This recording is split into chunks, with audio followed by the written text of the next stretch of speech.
All right. Welcome, everyone, to the Serious Angler Podcast, where, as always, our main course for you will be talking and hopefully teaching you more about bass fishing. And, of course, that does not come without a distraction or 10 here or there. Whether you're here to learn or just hear some bass and banter, you guys are in the right spot. As always, I'm your host, Bailey Eichbrett, and here with me after a couple-week hiatus. A long hiatus. Yes, we are here. Yeah, we were with the Bassin captain, Mr. Andy Full, and Idaho's finest ranch hand, Mr. Adam Deacon. Here we go. New nickname. What's going on, boys? I love it. Yeah. I've been missing these. I've been gone for quite a while. So yeah, it's dude. good to... It's living it up in the sun. Yeah, for 9 days. It was nice. Now I'm back and brought the warmth with me. So you're welcome, Bailey, because you were able to fish right now. So yeah, kudos to you. Go catch up. Yeah, Deke, you've been grinding, dude. You've been looks like in front of the camera, so whip around these bougie ass ranches. Well, what's happening, dude? Man, yeah, I'm finding out my months of straight all gas are basically starts in March, but April, May, June are really busy for me between both tournament fishing, and then showing ranches and getting things ready on properties and that kind of a thing. And that continues into the summer, but my derbies kind of slow down, and of course podcasting the whole time. So we have been putting the miles on and putting the work in for sure. And stuff's kind of finally paying off a little bit in everything. So it's been good, and fishing's been also great. So it's been a good start to the year. It figures that the showings is during the most primo time of year too, so that doesn't help either. No, it's yeah. If I've been hard to get a hold of from anybody, I apologize. It's been an absolute all gas here lately. Too busy sitting in front of the mirror combing that stash right now. Thing's been mean for a couple months, dude. Oh, appreciate you. I don't even know what you look like without the stash nowadays. I feel like it'd be weird without the stash. I thought about it as like, what if I shaved the stash? Like, but there's no chance of that happening because, dude, I'm fishing well right now. Like, you got the mojo. Super superstitious. Like, what if I shaved the stash and absolutely blanked? I would lose my mind. So, like, I gotta, you gotta keep it. We're rocking it until stuff changes. If I start dumping off, maybe we got to shave it. I don't know. That's right. Instead of being superstitious, or however you say superstitious, are you? You can do it, Andy. Vocabulary. Superstitious. Superstitious. Dude, I love that. I'm out here being superstitious. If the stash goes away, you can't stash any more bass, man. Yeah, there you go. There's gonna be so many stash things we got to think about now. That's great. I mean, the buildup is worth it. You got a good stash too, Bailey. It looks good over. I mean, maybe it's because on your screen. The camera makes it look much better. In person, it is quite horrid. I mean, in person, as John King anywhere near schools. That's what I was leading to. I mean, that's why my stash gets teased in all of our live comments and everything. It's, I don't know, it's just on my face because if I take it off, I look like I'm 17 years old again, and that just doesn't work. So, hey, that's gonna be great when you're like 40, though. You'll look like a 30-year-old or something. We'll see. We got to knock on wood, make it till 40 first, but yeah, well, well. Speaking of stashes, our guest for today has got a mean one as well. And Andy, kind of give the folks a little preview of what we're about to get into today. Oh yeah, we're talking with the hammer from Oklahoma, Zack Birge, right? And off to another hot start to the season. Big time finish again at Redcrest, and we're gonna have a little preview on that and how he caught him and everywhere else around the country doing his thing up shallow. And he dropped some nuggets on one of our absolute favorite techniques that I think there's a couple key points people can take away from it. That's for dang sure. Birge, obviously no stranger to the Serious Angler Network as a whole, but good to get him back, and you guys will very much enjoy his backdrop compared to ours. That's for dang sure, which you guys will see here when we get him on in a minute. But before we do, as you guys know, as always, we got to get into a little industry buzz, a little industry landscape, what things are looking like. So, Deacon, what's a little business from the bass boat for the folks? Yeah, man. A lot of tournament stuff going on, right? Haven't seen a crazy amount of things recently changing from a straight industry perspective. But as far as things go, again, this section is brought to you by our friends over at Rec Lending. If you are in boat mode, looking at buying boats, looking at insurance on boats, give our friends a call over there. No matter what, they're going to be honest, open, and treat you right. Say, hey, this makes sense. This doesn't with us. So, anyways, give them a shout out. But 2 major NPFL wins from Bassmaster Hammers. I'm going to say veteran Bassmaster Hammers. Hackney and Christie, man. Cool to see this go down. What are your guys' thoughts of the NPFL derbies, no forward facing, and seeing these guys kind of killing it? Listen, if MPFL had a fantasy fishing, my team would do great every week. Yeah, not no so much. For folks that don't get that reference, just about every tournament, Andy has at least both or one of Christie or Hackney in his It's lineup. hard to not take them, especially when you would think momentum would carry from one series and the not, and it just seems like it hasn't been. But it's awesome to see those guys win. It's been long overdue for both of them. So, well, I won't say long for Christie. I mean, he did just win the Classic a few years back and won an event the same year. But yeah, either way, it's always good to see guys like that have been around. You know, right? Yeah, it's good to see Hackney win. And it was cool, dude. I mean, especially at the Norman event, I was watching some of the live coverage, and you got guys like Hackney who's been around for a long time. Then you got guys like locals that are young guns like KJ Queen, who almost won as well. He was less than a pound off of winning, and Kyle Welcher was leading after day 2. We're like, damn, is he about to win? Have 2 dubs within a week of each other.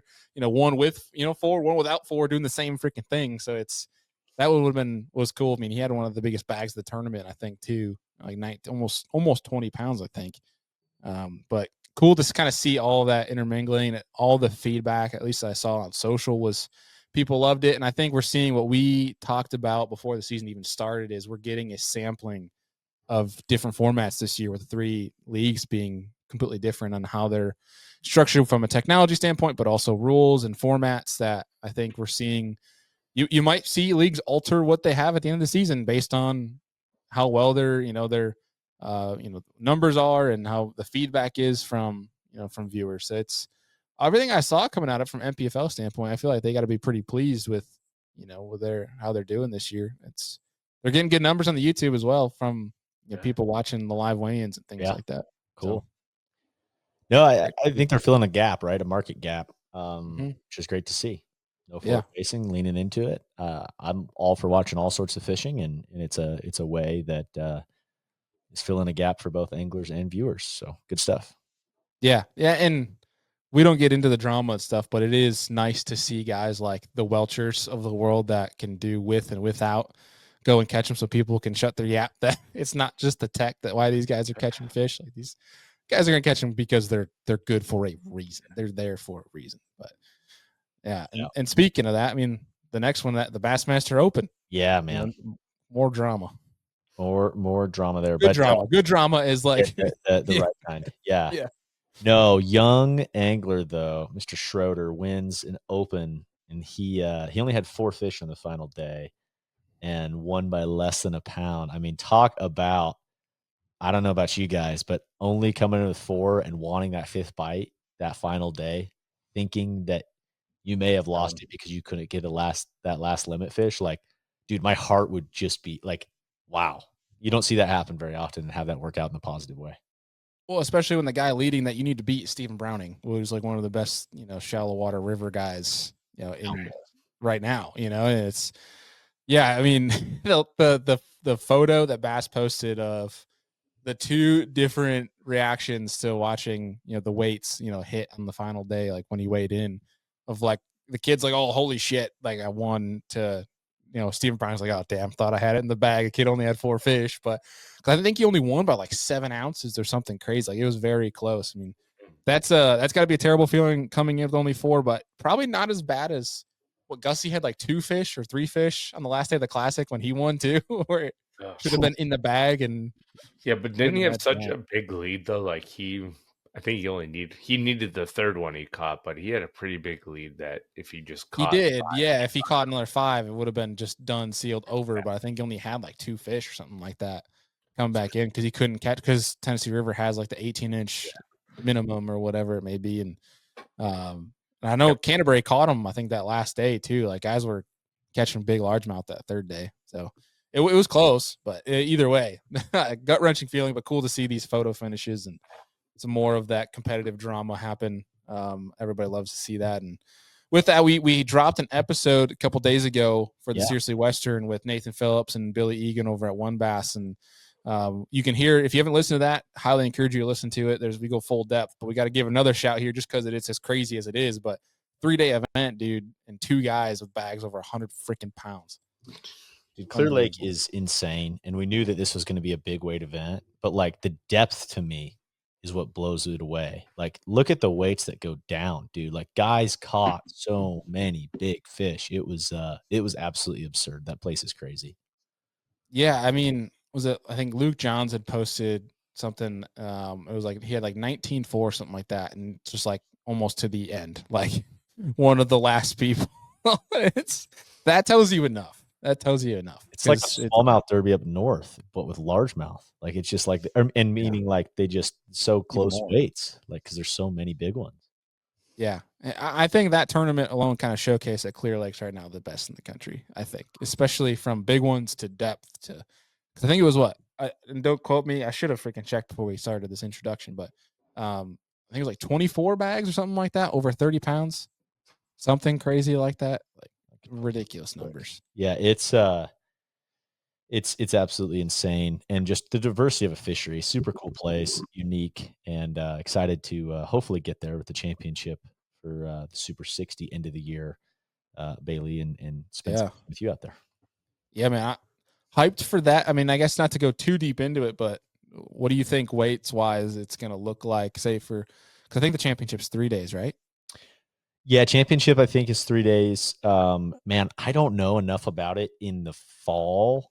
I've only been to Clear Lake in the spring and really only a couple of times, but I can only imagine it's November. Fish should be putting on the absolute feed bag. Like, it should be some pretty dang hefty weights. Like, I don't know if it's going to match spring spawn, pre-spawn, but like it's going to be very stout, I would think.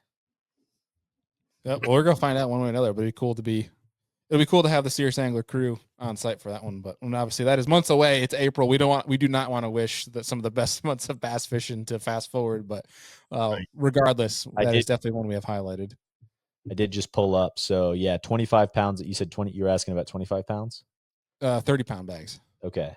Oh, as many 30-pound bags. Okay. I think there was over 20 30-pound bags, I think. Yeah, that doesn't surprise me one bit. I'm not going to go look through it and count up all the 30-pound bags right now. Either way, Billy mentions it in the show, so I got it. People want to hear that, they can tune into the show. But we got I think one last thing going on. Yeah, buzz-wise. I think this is something important, and of course it's all over right now. But 2 major boat crashes. Well, one really major. Not sure on the other one, related to how bad. But basically, there was a boat crash in the NPFL event, this last NPFL event, in addition to the MLF Pro Circuit event on Smith down in Alabama. And man, yeah, like I think this is a topic worth all 3 of us for sure talking about, at least touching on and giving thoughts here, because it's just horrible tragedy, something that is your worst nightmare in any situation. And the end of the day, guys, safety's freaking important and paramount. I mean, these are high performance bass boats, and we're out here fishing, man. It's not worth any of it. So would love to hear your guys' kind of thoughts overall on that.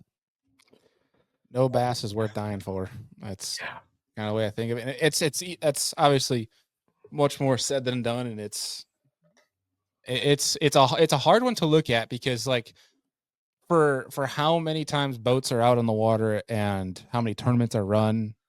And this is horrible. I try not to sound insensitive here, because it is a tragedy. It feels so bad for the families that are affected by this, but yeah, there's been some crashes here and there, but for the most part, it's been pretty good. Like a couple every year is what I kind of married up to. You hear of a couple crashes per year, whether that's rough water or somebody hitting something, right? Yeah. There's a couple kind of every year, and yeah, generally not nearly this tragic, but there's always some crashes, right?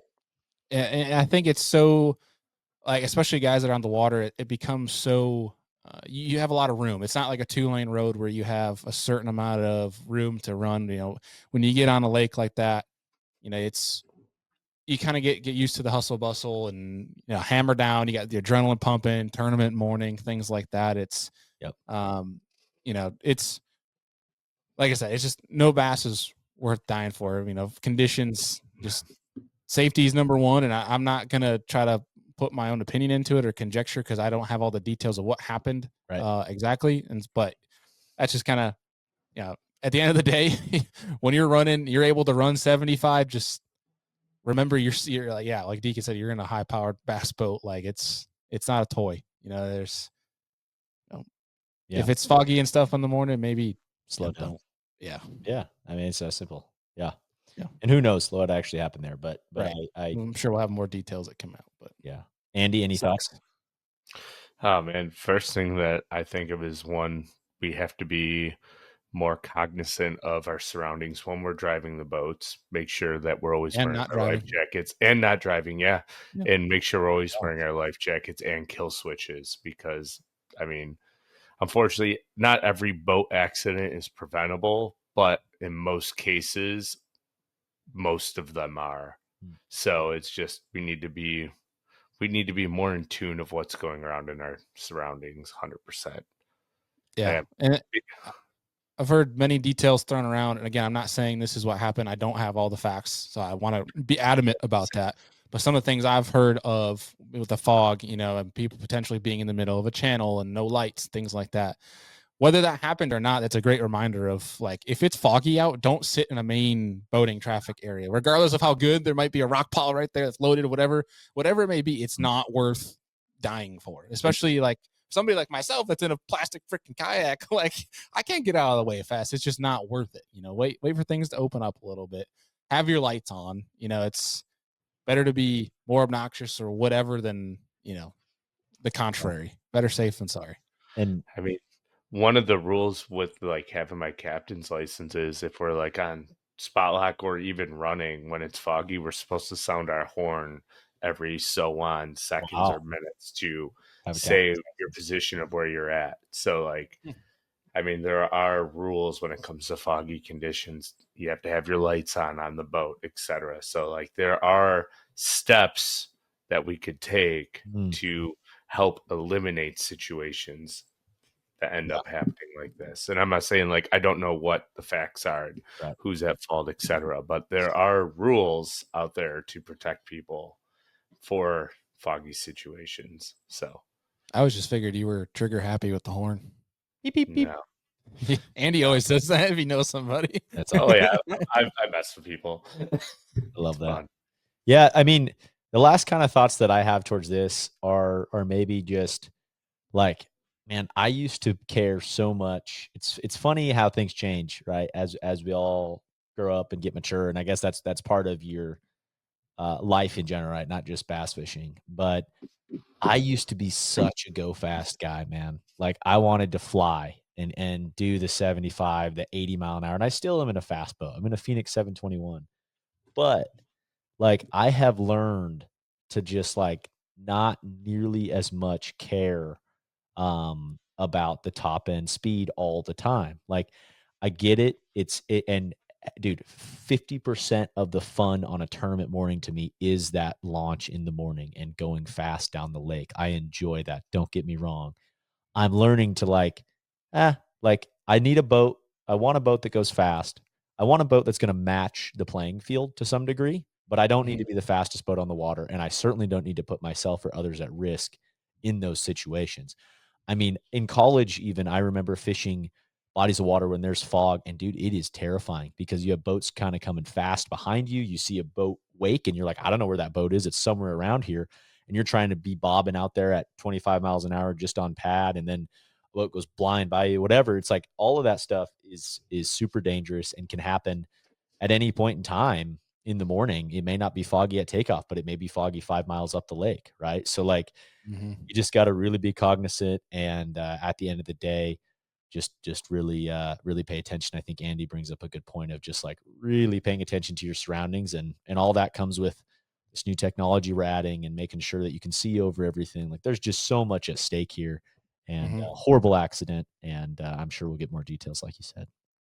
Yeah. A good conversation to be having regardless. never hurts to be too safe. But 100%. anything else for Biz from the Bass Boat, man? No, man. I think that kind of sums it up. We're hot in it right now, and derbies are ripping and rolling. Heck yeah. And obviously we're getting towards that time of year where people start talking about ICAST releases and things like that. Businesses, obviously, I mentioned it on last week's show, but with the whole tariff thing, that could be changing some things up, and that whole scene of how tackle companies are run and things like that. And so as we see, as we hear more, and right, yeah, already seeing price change, yeah.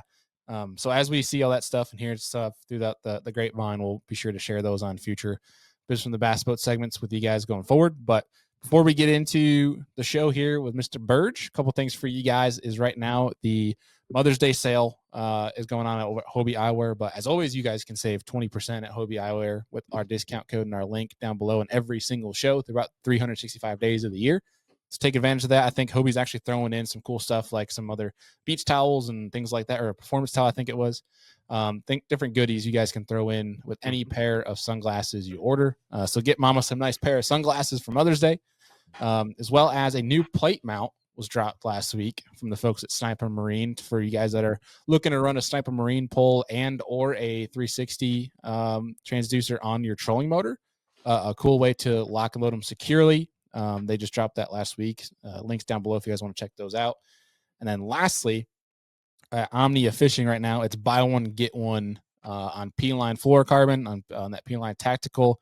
And they also have some new things that came in, some new Sims clothing, some new dice baits, as well as the new core tackle shimmy rig that I got to fit my hands on a few of those, looking to try those out. Those look pretty interesting.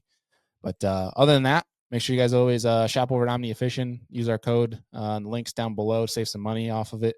Great time to be a pro member, and especially in the spring, looking using the Omnia Pro map.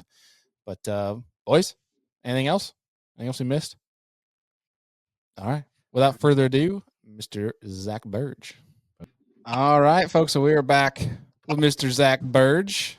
Zack, obviously, for folks that are tuning in on the YouTube, Zack is much better off than we are right now. Where Andy and I are in the north in our basements, and Zack is out in beautiful, sunny, I think, North Carolina, and it's obviously a lot warmer there than it is here. Yeah, Zack, it's hot here at the lake, but hey, it's nice. I'm enjoying it. We're not fishing a tournament today, so we're just having fun, hanging out. Crushing energy drinks and That's hopefully right. cracking some melons.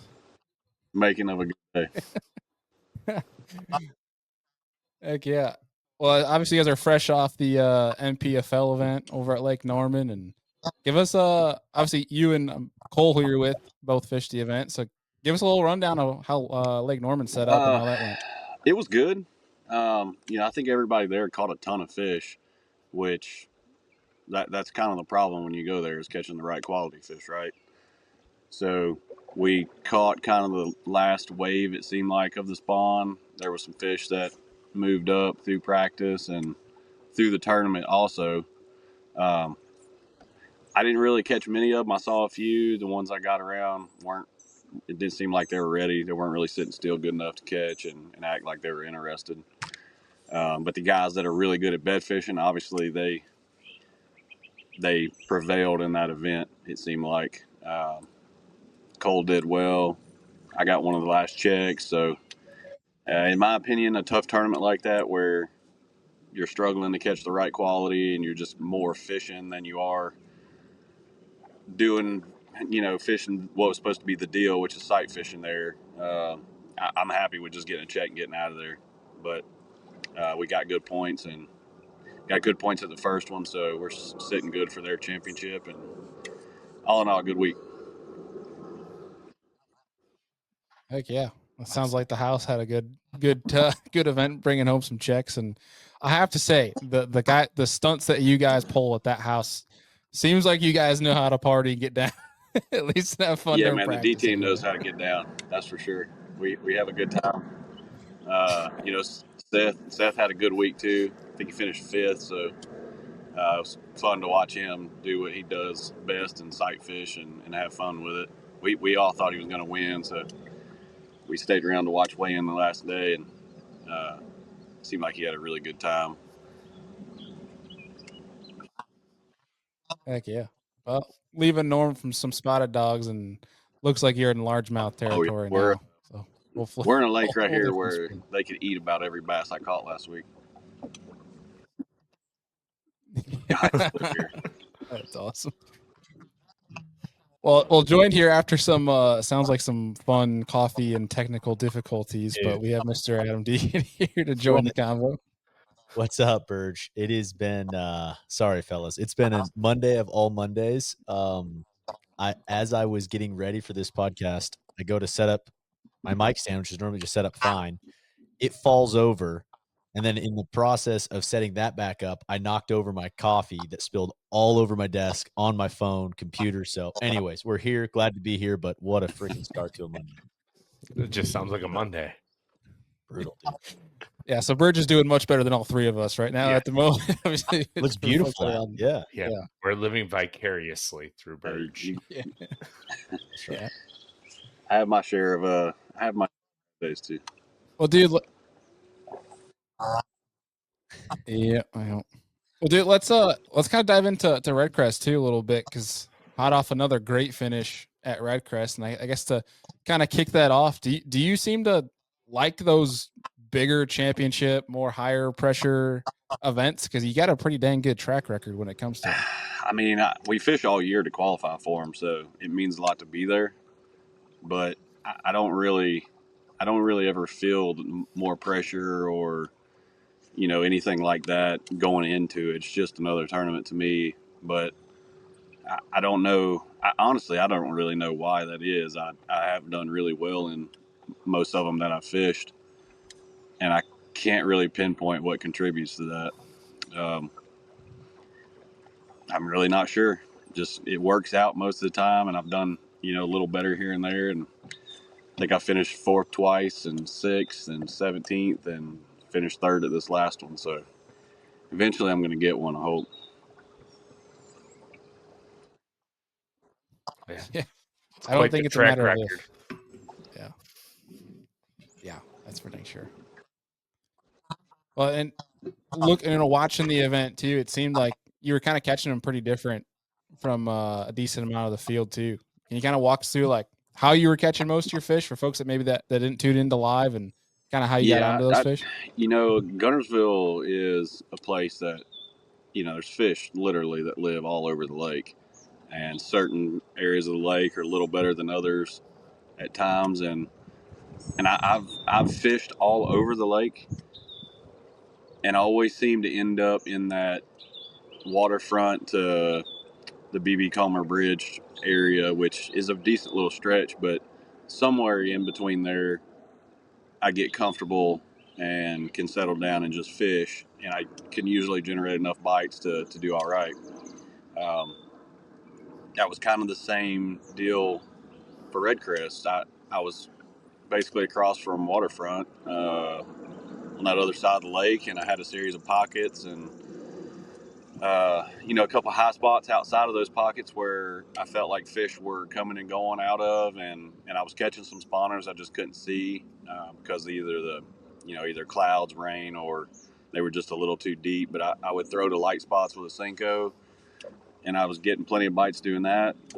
And the high spots out front, they came up to 3 or 4 foot, and I was doing the same thing. There was fish actually spawning out there as well, and I just kind of fan cast around with a Senko and get a few bites, and I'd also just throw a chatterbait around, and it seemed like I could start with a chatterbait, throw it around, get plenty of bites, and then when that would wind down, I could go back through it, an hour or so later, and kind of pick it out, pick through it again with a Senko and pick up a few more fish here and there. And I just got lucky. I had just enough areas that I could go through and continue to get bites without really having a lull. And that's a big part of that format, is not going through those lulls where you go for an hour or so without bites. You really got to be getting bit constantly and having enough areas that you're comfortable with just sliding through and fishing and continuing to get bites. That's a big deal. But that's pretty much all I did. I had one other area too that was a point kind of backing up the creek that a lot of fish were pulled up on, but a lot of them were little. I mean, I caught them like every cast there for a while that last day, but a lot of them didn't score, and you catch a random 2 or 3 pounder mixed in. And I thought when I first rolled up on it that, you know, if they all ended up being scorables, I could have blew it out of the water catching them that quick. But, you know, it faded, you know, unfortunately. But it is what it is, you know. How are you catching this fish? It didn't matter. You throw anything you want to up there. They were busting on little bait. I'm not even sure what kind of minnow it was. It looked like a little cigar minnow, and they just come up every now and then. You throw a trap up there. You throw a little swim bait up there, a little chatterbait, anything you wanted to throw up there. Worm, it would get bit, but they'd be anywhere from a 1 pounder to a 1/8, and then you eventually catch like a 2.5 or 3, and then you go back to catching a dozen 1 somethings, and then another 3 pounder. And eventually, I picked through enough of them. You know, it kind of winded down too, and you know, I just wasn't catching enough of the right quality anyway, so kind of had to get out of there. Fair. Now, what color chatterbait were you throwing when you're searching around, or was it conditions based? So you kind of have like 2. I pretty much only threw 2 colors last week, and it was a ghost bluegill color and smallmouth magic. And I really felt like the water was just clean enough that more natural look, more translucent color mixed in. It's set up better for that. So if they had all that rain that we got a little earlier and it dirtied it up some, I'd probably went to a green pumpkin or something. But the water was pretty clear in the areas that I fished, so those colors worked really good for me. I caught them all week on it. Literally caught them till the skirts fell off those chatterbaits. Love it. Now, did you have like a key trailer selection that you used for which color chatterbait you were throwing, or was it the same trailer and you? It was actually the same trailer. I put it on the back of both of those colors, and that was it was a spunk shad.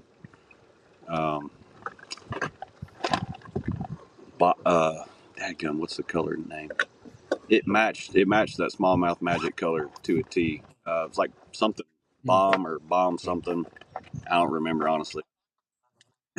We'll find it and link it for you. Bought all of them I could get at Waterfront there and pretty much cleaned them out. Oh boy. Perfect. Nice. We'll link that down for the folks so they can see what you're talking about. We know you're an alpha guy too. What's and there's always the strong debate of graphite versus glass and composite for chatterbaits. What's your election on that? So I threw pretty much one rod all week, other than when I was throwing the Cinco around. I threw the Cinco on Alpha's 7-foot or 7-1 wrench. That's the only rod I picked up. That was a spinning rod for that Cinco. I was just throwing a wacky rig around, weightless. And the whole other time I actually throw my chatterbait on their mag rebound. It's something I've kind of gotten into this year more than like the chatterbound, or there's another rod that's basically a modified mag rebound that I'll throw some to.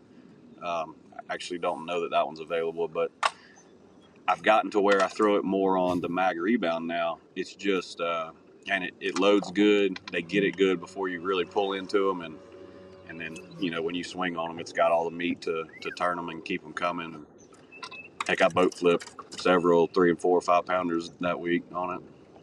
It's like the ultimate chatterbait rod in my opinion. Yeah, something a little bit beefier. And you could probably throw it a country mile because that meg rebound's 7'11", I think, right? Yeah, 7'6". 7'6". It's perfect for it. It does. It throws it a mile. Yeah. Once you handle it a little bit, just for like a little bit for your first time, you get used to it. It loads a little different because of the way the rod's built, and you can get it dialed in quick, make good casts with it too, like when you're skipping it around docks and trees and stuff like that. But the good thing about it is when you get a bite, fish has got it, and then you got all that power to get them out and get them away from whatever you're by. Heck yeah. Makes sense. Zach, I keep seeing the poles going down, but not any fish being caught. Cole's He's burning daylight up here. It's about Burning daylight. He's got that trolling motor on 100. That's Better awesome. tighten up. That is freaking awesome. Yeah. Well, Zach, I mean, you kind of catch them shallow everywhere across the country. You obviously can fish deep very well as well. But like, I mean, anywhere you go, do you have a process just in general that would be any good advice for folks out there interested in breaking down fisheries shallow? I mean, I feel like everyone's looking to go fish deep right now. Of course, you can use your forward facing up shallow a ton too, but any processes that you have breaking down fisheries from a shallow component across the country? Man, I've fished shallow, my whole life since I started, but that, has contributed to growing up on the Arkansas River, where everything you fish is shallow, and it seems like the hotter it gets, the shallower they get. So I'm very comfortable with fishing stuff where you can see the bottom and you're fishing shade lines and things like that.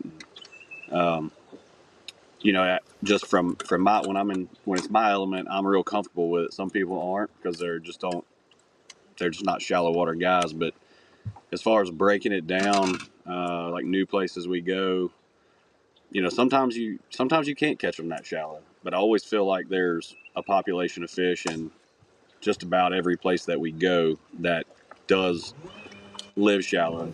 It may not be a ton of fish, but there's always some, it seems like. And I always try to figure that out and figure out a way to catch those fish because I'm more comfortable doing it, rather than fishing deep if I don't have to. But we also have to be in a position where we generate bites often for BPT, especially. Like, I have to be getting bit. So if there's not a good population of fish that are shallow and I can't get enough bites, then I have to look for other things as well, ways to mix it in, stuff like that. But man, if I can generate enough bites up shallow and I can compete within that check range area, I feel like, or a little bit better than average, then you're gonna find me up somewhere by a bush or a dock or something shallow for sure. But I have a lot of confidence too, where a lot of people just they'd rather fish deep or off the bank a little, and there's nothing wrong with that. It's kind of whatever you prefer, and I've said that ever since the second year I fished the tour, where I started getting my teeth kicked in that second year for doing what was supposed to be, quote, the deal at everywhere we went, and I started having bad finishes, and I was like, look, I got to go back to my roots, forget what everybody's saying, quit listening to doc talk, and shortly after that went back to getting paid again. So that goes back to fishing what you're comfortable with, doing what you're comfortable with, and just I think you have a better end result when you do that. Totally agree. And I mean, that's quite, you brought up a really good point that I thought about with the format that you fish. Overall, I feel like on bodies of water, there's always a population that's shallow and some really big ones that can be shallow. But out of the percentage of the time, I mean, it sounds like you're always going to try and find that shallow bite. But with the idea of catching numbers and a size class and numbers related to that, just out of curiosity, what would you say the percentage of the time is that you can find that on a fishery just in general across the country that's a competable, I don't think that's a word, but a number that you feel like you can compete with shallow versus deep percentage of time? Honestly, I feel like you could compete shallow in the majority of the country year round. So it seems like there's certain little regions though, like Tennessee River, or like Lake Eufaula, Alabama. They'll get on brush and they'll get offshore. There's still some fish shallow, but I don't think the quality of fish is there like it is during the summer when you really need to be offshore. In places like that too, you go through numbers where you can't catch as many up shallow as you can out deep.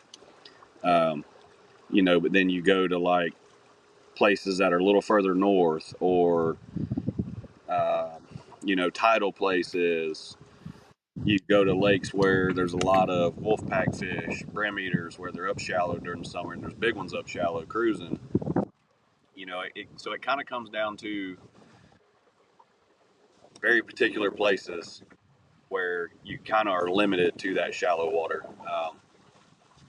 And it's kind of hard to put a number on that, but I would say the majority of the time I can compete shallow wherever we go, unless there's a lot of those very particular places that happen to be on the schedule in a year.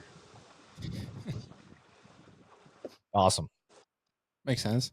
I guess with that kind of that same line of questioning, like whether it's a tournament perspective and you're in say 2 days of practice, or even you have 2 days to go, just fish somewhere brand new, and you try to look shallow and do that and get that bite.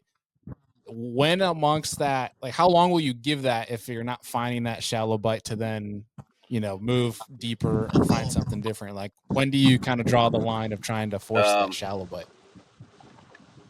So this goes to kind of how I set up my practice.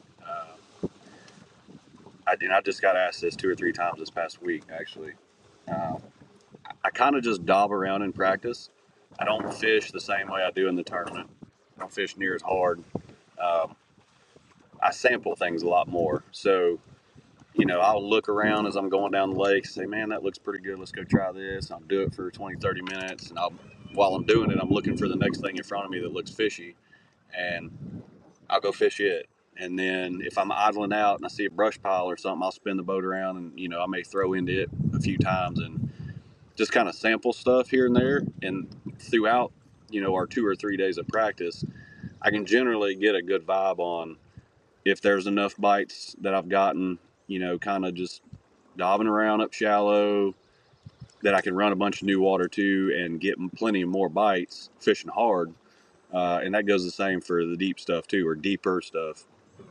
Same thing, because I see a rock pile or a rocky ridge that runs out, or point, brush, I'll sample that stuff too. And if it's, you pull up on a brush pile and you get 2 or 3 bites and they happen to be 3 or 4 pounders, then, all right, well, let me look for another brush pile or another point or another isolated rock pile or something. You get another 2 or 3 bites and they're 2 or 3 pounders, 4 pounders, and kind of keys you into, okay, this is probably going to be the deal, or at least give you a good idea what to start on.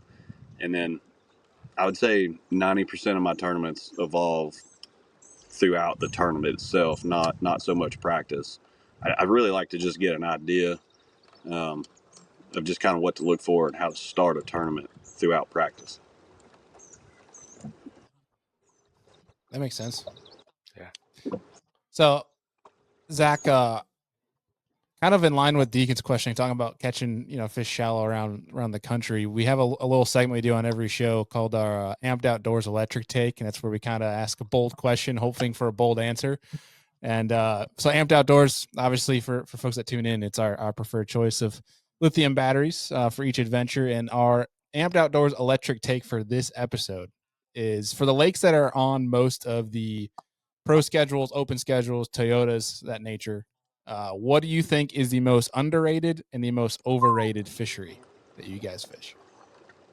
I would say, from my perspective, most overrated would be Lake Murray. I struggle every time I go there. It's a thorn in my side. I don't feel like it's near as good as some of the other lakes in the country. As far as showing up and catching fish and like somebody that hasn't ever been there, just the general public showing up and be able to catch fish and feel like this is the #1 bass lake in the country. I don't feel like that's the case. Now the least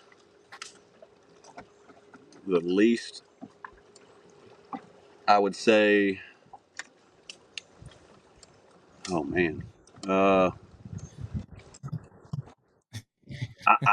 have a lot of things going through my head, but I'm gonna revert to where I have the most fun at, and I'm just gonna say the Mississippi River, upper Mississippi River area. Yeah. And I have so much fun when I go up there. I catch a ton of fish, and a lot of good fish too. You got a mixed variety, smallmouth, largemouth. You can frog, do whatever you want, and catch bass, and it's a lot of fun. That fishery has got it going on, and I don't know that it's mentioned a whole lot. We need to go back there soon. Yeah, Enough at least. right. Like up there with like the guys that talk about how Lake Champlain is so much fun, things like that, where it seems like everybody gets excited when whether it's MLF, bass, whomever goes up that way. It seems like everybody gets pretty excited to go fish it. Yep. So that's a good point. Love that.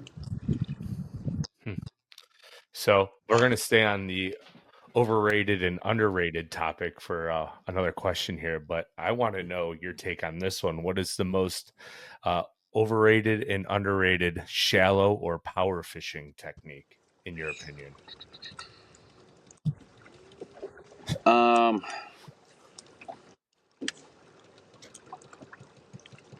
Man, We're getting the stumpers on this one.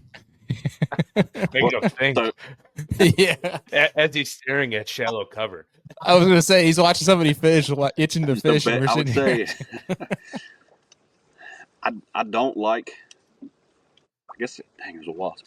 I could say I don't really care to bed fish. I don't feel like I'm bad at it. I don't like doing it just because it eats up a bunch of time. So flipping bait, bed fishing, that would be my least favorite. And I know it's kind of not really the way you wanted that worded or question was asked, but I would go to your most underrated would be my favorite, and that would be frog fishing. If I could throw a frog in the wintertime and catch one on it, I'm going to throw a frog in the wintertime to try to catch one on it. I would throw it year round if they bite it. And I don't feel like enough people do that. You know what I mean? Like, you don't see everybody picking up a frog in a certain tournament or something. You have guys that'll have a preference to, let me get a flipping bait or let me throw, a swim jig or something. And I immediately go to, give me my frog. Like, let me figure out a way to make them bite my frog, whether it's color or something like that. I'll figure out a way to generate bites on it before I pick up usually anything else. Can I ask you one more on the frog side? Are you like a traditional frog or a I like popping frog guy?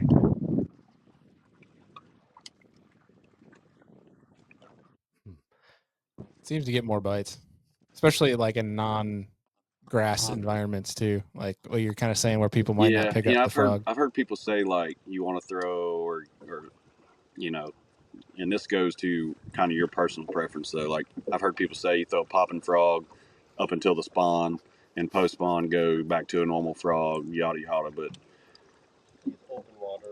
I mean, I like a popping frog better in general, but too because I can get it around an object, whether it's a tree, some buck brush, and I can get it in there around it, and I can sit there and pop it, walk it, and without it hardly even moving, like away from the object.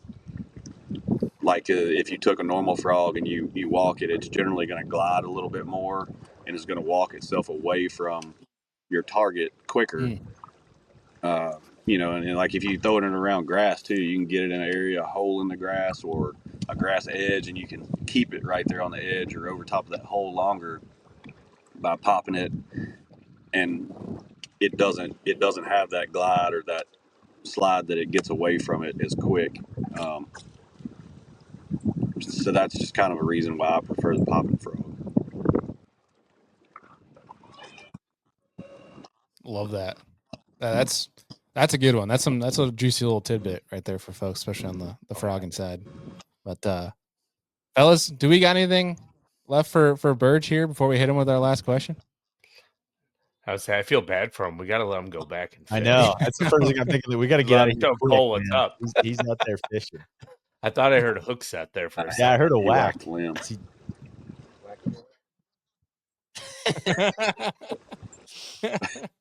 love it. Well, so the last question we got for you here is if you could take one celebrity and another, whether it's a friend or another angler on tour, on a fishing, duck hunting trip, who would be your first choice? I'm sure pressure's on because Cole's in the boat with says you. it better be me. Uh, celebrity or angler, right? Well, and one. So you get to bring a celebrity with you, and then also bring a friend Okay. Well, to since join you on Cole's the right trip. in front of me, he's a pretty good dude. I'll take Cole, and he says Nelly Furtado, but I'd like to take Andy Somebody's got Morgan a hunting. crush. That's what I'd like to do. I think I've Okay. said that to somebody, but I think that's we talk about it all the time, but we've never been. But I'd like to go hunting with him and just kind of observe, learn something. that might be the dynamic duo we didn't know we actually needed. Right? Yeah, that's awesome. Well, fellas, you guys got anything else for Zack here before we let him go? I don't think so, All right. man. Cool. Appreciate you coming on and taking the time while you're fishing. Sorry, I was out here rather than being in front of a computer, but it's a lot. No, you're good. I think people, especially on the YouTube side, would much rather watch your backdrop than ours. That's for dang sure. Right?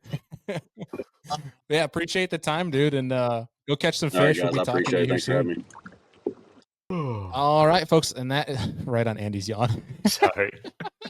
I thought you. That threw me a loop. I thought you saw me starting and you were gonna wait a second. No, my bad. My bad. You're good. Lack of oxygen. All right, folks. I can't even do it. Damn it, Andy. But we're just gonna keep it. That's the outro. We're gonna keep it as it is because the show obviously is not Big professional. yawner. Big yawner. We can't keep Andy alive, or I say alive away for these shows. Jeez. No, I'm good. I'm good. Oh God, that was a good episode there with Mr. Burge. Definitely jealous, as we mentioned throughout the show, of his surroundings, but it's that perfect time of year. Fish are hungry everywhere around the country, and boys, I can't wait to go out and freaking fish. But Deacon, what were some of your bigger takeaways from that conversation with Burge, man? Yeah, man, just his thoughts. I think the biggest for me, that you can kind of compete anywhere from a numbers standpoint. I've always viewed it like there are some great big ones shallow, and you can win a tournament, a 5-fish tournament shallow for sure, or get those kicker bites a lot of times in the year. But the number side, that's impressive to me to think through that. I generally don't think that way too often. So that was a cool new perspective. And he's obviously one of the best out there when it comes to the shallow water fishing game. But that and the frog stuff, dude. I mean, just the idea of keeping that bait close. It's easy things to think about, like a frog, like a popping frog, just that fish, it's just sitting there in the strike zone near that cover longer than a walking. But there's times when that walking frog, you're covering more water, but just his preference there is like, for a little while, this might sound silly, but there was a little time in my fishing career where I felt like a popping frog was a little bit childish compared to a walking frog. It was like, well, you can't walk a frog, so you're just going to pop it. You know what I mean?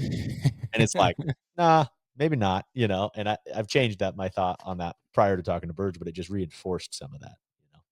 I always felt like the popping frog was easier to walk than. I mean, I wouldn't say maybe not easier, but like a little bit more effortless to keep walk it in place, right? And kind of spit left and right, like at a 45. It goes like 180, 180, 180 versus like just. Yeah, I think I threw a popping frog for like a couple of years before I actually literally would pop it like an actual pop. Oh, like I would just walk it the whole time. No, I wouldn't. I would just like kaponk, and then be like, yeah.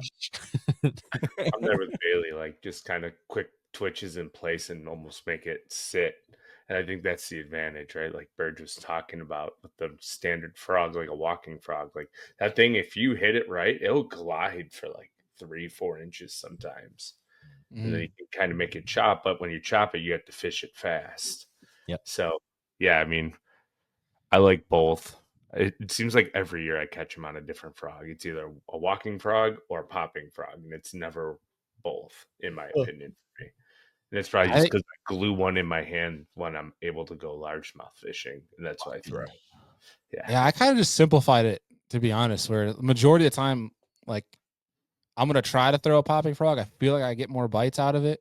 But like if I'm over any mats and stuff, or if I'm skipping under stuff, then I'm typically going to a walking frog. That's usually kind of rule of thumb. But if it's, I've noticed too though, there was time I was fishing a tournament. It was a majority like shallow grass deal.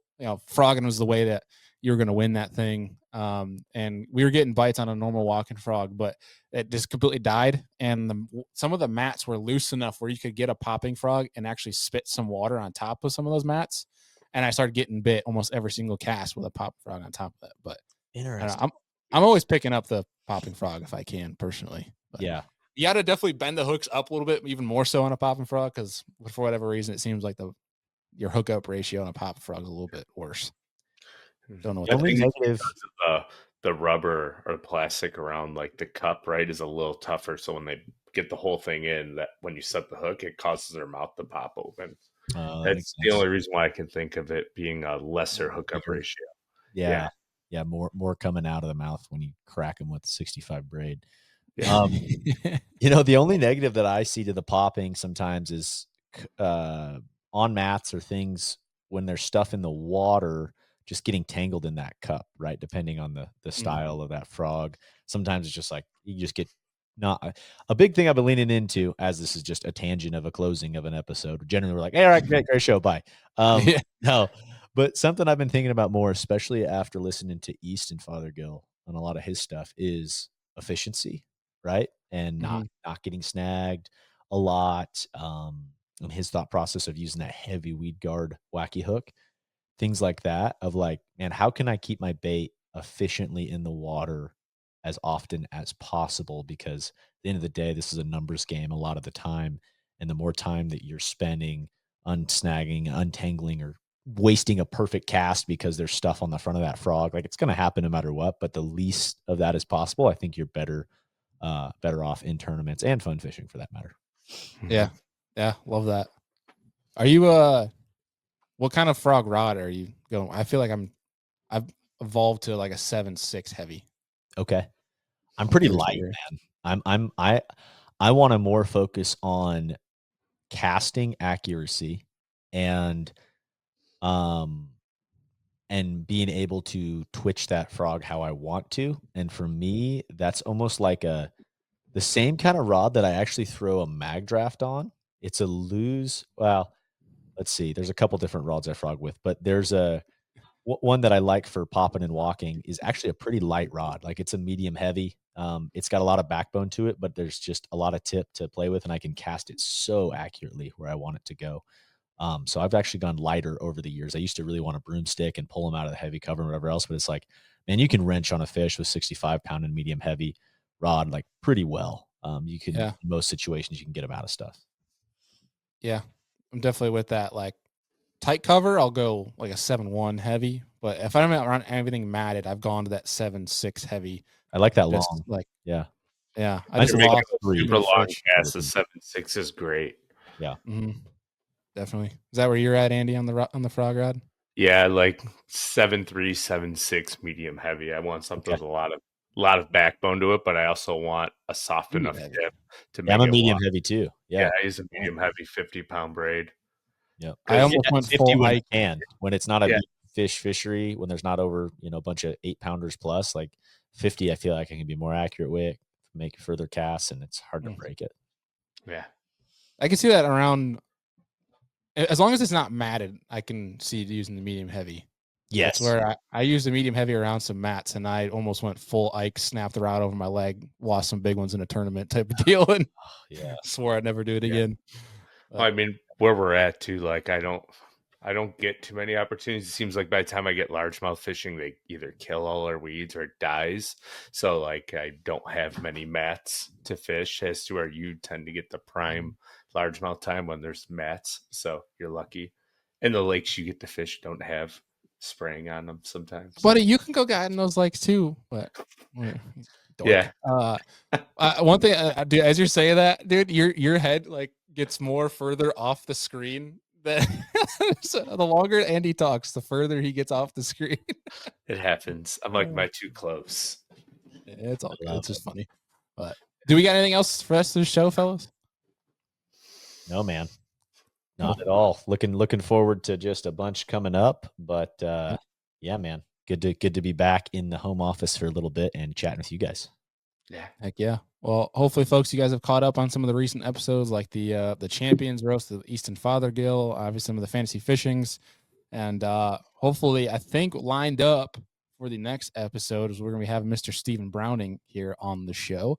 We got some fun ones lined up for you guys. You know, especially we had some people reach out that were talking about wanting certain of the parts of the country that we might not hit on talked about. And so we've taken that to heart, and we're going to do our due diligence and find anglers from that region and talk about those fisheries and how those fish, interact and ways to catch them and all that jazz. So your feedback we do appreciate, and we do take that into account and try to schedule some of these shows around them. So all that is appreciated. Emails, DMs, that sort of thing. But folks, appreciate y'all for tuning in. If you're still listening right now, heavily appreciate you guys. And yeah, we will see y'all on next week's show. Appreciate y'all, and see ya on the next one.